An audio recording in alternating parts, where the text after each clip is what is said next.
Welcome to Nintendo Gaming Planet, and today we will be reviewing Bayonetta 2. On September 13th, 2012, we learned of the Umbra Witch's return to gaming, but this time it would not be returning to her debut consoles.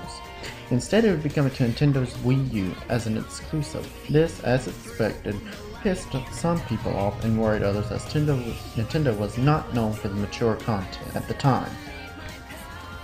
Story. The story of Bayonetta 2 follows the Umbra Witch Bayonetta as she tries to find her fellow Umbra Witch Jean, who was struck to hell. Along the way she meets this strange lad named Loki, or as Bayonetta calls him, Little One. Bayonetta must go to Fimbulvent, the entrance to Inferno and Paradiso, Heaven and Hell respectively, all the way being pursued by the forces of Paradiso and Inferno. Bayonetta and Loki run into many times a Lumen Sage, who I won't reveal his name. To find out the rest of the story, you are just going to have to play the game for yourself. Trust me, there are a lot of major plot twists throughout the story. Characters. Bayonetta 2 brought back some of the characters from Bayonetta, including Rodin, Enzo, and Jean, and of course Bayonetta. Bayonetta and Jean see the biggest changes in the design, Bayonetta losing most of her hair to what some refer to as a pixie cut, and Jean grows hers out in considerable amount. Bayonetta 2 also introduces some new characters like Loki, the Masked Lumen, and others. Each of the new characters getting excellent backstories, especially Loki. Tag Climax.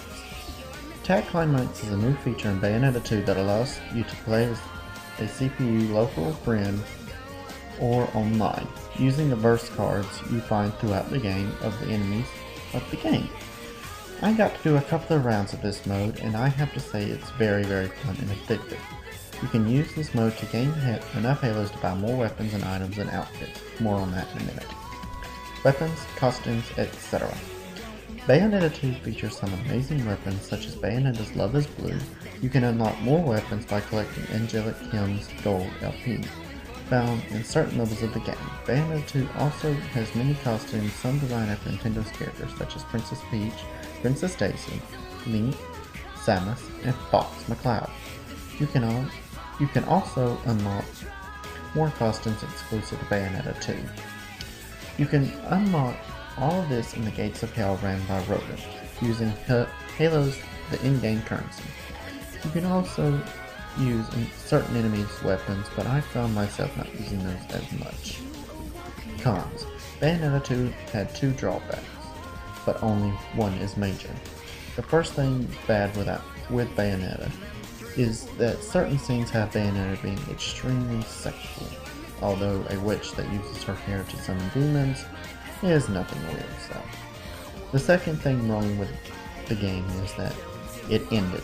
I found myself loving this game throughout the story and hated it when it ended. Final thoughts. I find myself loving Bayonetta throughout the game, and I really hope that Nintendo will consider a sequel to it. I am proud to say Nintendo made the right choice of pursuing this mature title when Microsoft and Sony would not. I give Bayonetta 2 a 5 out of 5 power stars. If you haven't yet, go buy this game. It is an amazing game to play and will entertain you for hours. Also, Nintendo, add Bayonetta to Smash Bros. Wii U. That's it, guys. Thanks for watching, and be sure to stick to Nintendo Gaming Planet for all the reviewing of games coming out this year by Nintendo, including Super Smash Bros., 3DS, and Wii U, a combined review, Pokemon Omega Ruby and Alpha Sapphire, combined review, and Captain Toad Treasure Tracker. Alright guys, bye.